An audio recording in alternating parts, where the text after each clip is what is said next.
ಎಲ್ಲರಿಗೂ ನಮಸ್ಕಾರ. ಪೊಲೀಸ್ ಇಲಾಖೆಯಲ್ಲಿ ಮುಂಬರುವಂತ ಎಲ್ಲಾ ನೇಮಕಾತಿಗೆ ಸಂಬಂಧಿಸಿದಂತೆ ಒಂದು ಬಿಗ್ ಅಪ್ಡೇಟ್ ಬಂದಿರುವಂತದ್ದು.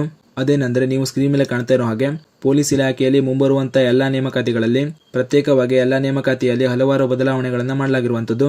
ಬದಲಾವಣೆಯಾಗಿರುವಂತಹ ವಿಷಯಗಳು ಯಾವುದು ಅಂದ್ರೆ ನೇಮಕಾತಿಯಲ್ಲಿ ವರ್ಗವಾರ ವಯೋಮಿತಿ, ದೈಹಿಕ ಪರೀಕ್ಷೆ, ವೈದ್ಯಕೀಯ ಪರೀಕ್ಷೆ, ಪರೀಕ್ಷಾ ಅನುಕ್ರಮ ಹಾಗೂ ಹುದ್ದೆಗಳ ಅಂತಿಮ ಆಯ್ಕೆ ಪ್ರಕ್ರಿಯೆ ಬಗ್ಗೆ ಕೂಡ ಹಲವಾರು ಬದಲಾವಣೆಗಳನ್ನು ಮಾಡಲಾಗಿರುವಂತದ್ದು. ಬದಲಾವಣೆ ಆಗಿರುವಂತಹ ಈ ಎಲ್ಲ ವಿಷಯಗಳ ಬಗ್ಗೆ ಈ ವಿಡಿಯೋದಲ್ಲಿ ಸಂಪೂರ್ಣ ಮಾಹಿತಿಯನ್ನು ತಿಳಿಸ್ಕೊಡ್ತಾ ಹೋಗ್ತೀನಿ. ಆದ್ದರಿಂದ ಈ ವಿಡಿಯೋನ ಪೂರ್ತಿ ನೋಡಿ ಮಾಹಿತಿಯನ್ನು ತಿಳ್ಕೊಳ್ತಾ ಹೋಗಿ. ಮೊದಲನೇದಾಗಿ ನೀವು ಸ್ಕ್ರೀನ್ ಮೇಲೆ ಕಾಣ್ತಾ ಇರೋ ಹಾಗೆ ಈ ನೋಟಿಸ್ ನಲ್ಲಿ ತಿಳಿಸಿರುವಂತಹ ಮಾಹಿತಿಯನ್ನು ನೋಡ್ತಾ ಹೋಗೋದಾದ್ರೆ ವಿಷಯ ಪೊಲೀಸ್ ಇಲಾಖೆಯಲ್ಲಿನ ಕಾನ್ಸ್ಟೇಬಲ್ ವೃಂದದ ಹುದ್ದೆಗಳಿಗೆ ನೇಮಕಾತಿಯ ಕುರಿತು ಅಂತ ತಿಳಿಸಿದ್ದಾರೆ. ಕರ್ನಾಟಕ ರಾಜ್ಯ ಪೊಲೀಸ್ ಇಲಾಖೆಯಲ್ಲಿನ ಪೊಲೀಸ್ ಕಾನ್ಸ್ಟೇಬಲ್ ವೃಂದದ ಹುದ್ದೆಗಳನ್ನ ಈ ಕೆಳಕಂಡ ವೃಂದ ಮತ್ತು ನೇಮಕಾತಿ ನಿಯಮಗಳ ಅನುಸಾರ ನೇರ ನೇಮಕಾತಿಯ ಮೂಲಕ ಭರ್ತಿ ಮಾಡಿಕೊಳ್ಳಲಾಗುತ್ತಿರುತ್ತದೆ ಅಂತ ತಿಳಿಸಿದ್ದಾರೆ. ಪೊಲೀಸ್ ಇಲಾಖೆಯ ಪೊಲೀಸ್ ಕಾನ್ಸ್ಟೇಬಲ್ ವೃಂದದ ನೇಮಕಾತಿಗೆ ಪ್ರಸ್ತುತ ನಿಗದಿಪಡಿಸಲಾಗಿರುವ ಗರಿಷ್ಠ ವಯೋಮಿತಿಯಲ್ಲಿ ಸಡಿಲಿಕೆಯನ್ನ ನೀಡುವಂತೆ ಪೊಲೀಸ್ ಕಾನ್ಸ್ಟೇಬಲ್ ಹುದ್ದೆಯ ಆಕಾಂಕ್ಷಿಗಳು ಇತರೆ ರಾಜ್ಯಗಳಲ್ಲಿನ ಪೊಲೀಸ್ ಕಾನ್ಸ್ಟೇಬಲ್ ಹುದ್ದೆಯ ಗರಿಷ್ಠ ವಯೋಮಿತಿಯನ್ನು ಉಲ್ಲೇಖಿಸಿ ಕರ್ನಾಟಕ ರಾಜ್ಯದಲ್ಲೂ ಸಹ ಪೊಲೀಸ್ ಕಾನ್ಸ್ಟೇಬಲ್ ಮತ್ತು ಪೊಲೀಸ್ ಸಬ್ ಇನ್ಸ್ಪೆಕ್ಟರ್ ವೃಂದದ ಗರಿಷ್ಠ ವಯೋಮಿತಿಯನ್ನು ಹೆಚ್ಚಿಸುವಂತೆ ನಿರಂತರವಾಗಿ ಉದ್ಯೋಗ ಆಕಾಂಕ್ಷಿಗಳಿಂದ ಮನವಿ ಸ್ವೀಕೃತವಾಗಿದೆ.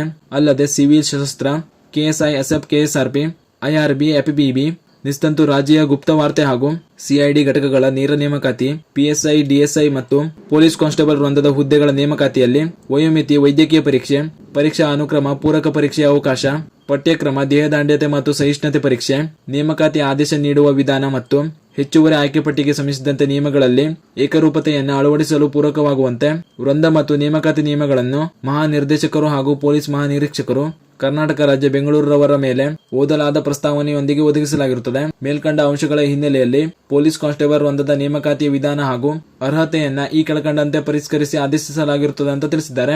ಅಂದ್ರೆ ಪೊಲೀಸ್ ಇಲಾಖೆಯ ನೇಮಕಾತಿಯಲ್ಲಿ ಪ್ರತ್ಯೇಕವಾಗಿ ಎಲ್ಲಾ ನೇಮಕಾತಿಗಳಲ್ಲಿ ಹಲವಾರು ಬದಲಾವಣೆಗಳನ್ನು ಮಾಡಲಾಗಿದೆ ಅಂತ ತಿಳಿಸಲಾಗಿದೆ. ಮೊದಲನೇದಾಗಿ ಪೊಲೀಸ್ ಇಲಾಖೆಯಲ್ಲಿನ ಕಾನ್ಸ್ಟೇಬಲ್ ಹುದ್ದೆಗಳ ನೇಮಕಾತಿಗಳಲ್ಲಿ ವರ್ಗವಾರು ವಯೋಮಿತಿ ಯಾವ ರೀತಿ ಇರಲಿದೆ ಅನ್ನೋದ್ರ ಬಗ್ಗೆ ನೋಡ್ತಾ ಹೋಗೋದಾದ್ರೆ ನೀವು ಸ್ಕ್ರೀನ್ ಮೇಲೆ ಕಾಣ್ತಾ ಇರೋ ಹಾಗೆ ಸಾಮಾನ್ಯ ವರ್ಗದಲ್ಲಿ ಬರುವಂತಹ ಅಭ್ಯರ್ಥಿಗಳು ಕನಿಷ್ಠ 18 ವರ್ಷದಿಂದ ಗರಿಷ್ಠ 28 ವರ್ಷದವರೆಗಿನ ಅಭ್ಯರ್ಥಿಗಳು ಅರ್ಜಿಯನ್ನು ಸಲ್ಲಿಕೆ ಮಾಡಬಹುದಾಗಿರುತ್ತದೆ.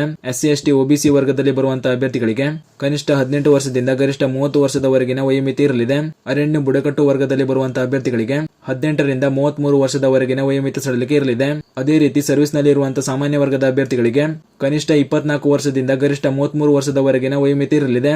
ಇದರಲ್ಲಿ SC, ST, OBC ಅಭ್ಯರ್ಥಿಗಳಿಗೆ ಕನಿಷ್ಠ 24 ವರ್ಷದಿಂದ ಗರಿಷ್ಠ 35 ವರ್ಷದವರೆಗಿನ ವಯೋಮಿತಿ ಇರಲಿದೆ.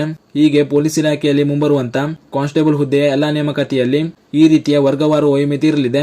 ನಂತರ ನೀವು ಸ್ಕ್ರೀನ್ ಮೇಲೆ ಕಾಣ್ತಾ ಇರೋ ಹಾಗೆ ಪ್ರತ್ಯೇಕವಾಗಿ ನೇಮಕಾತಿಗಳಲ್ಲಿ ದೈಹಿಕ ಪರೀಕ್ಷೆ, ವೈದ್ಯಕೀಯ ಪರೀಕ್ಷೆ ಹಾಗೂ ಅಂತಿಮ ಆಯ್ಕೆ ಪಟ್ಟಿಗೆ ಸಂಬಂಧಿಸಿದಂತೆ ಬದಲಾವಣೆ ಆಗಿರುವಂತಹ ಮಾಹಿತಿಯನ್ನು ಈ ನೋಟಿಸ್ ನಲ್ಲಿ ನೀಡಲಾಗಿರುವಂತದ್ದು.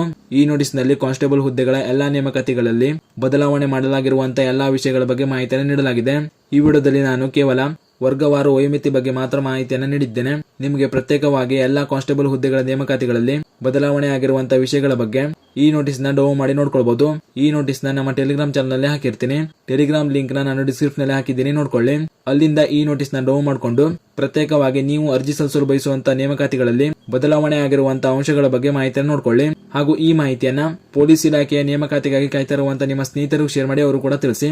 ಹಾಗೂ ಇದೇ ರೀತಿ ಪೊಲೀಸ್ ಇಲಾಖೆಯ ನೇಮಕಾತಿಗೆ ಸಂಬಂಧಿಸಿದಂತೆ ಮುಂಬರುವಂತಹ ಮಾಹಿತಿಗಳಿಗಾಗಿ ಚಾನಲ್ ನ ಸಬ್ಸ್ಕ್ರೈಬ್ ಮಾಡಿ ಅಂತ ಹೇಳ್ತಾ ಈ ವಿಡಿಯೋನ ಇಲ್ಲಿಗೆ ಮುಗಿಸ್ತಾ ಇದ್ದೀನಿ. ಧನ್ಯವಾದಗಳು.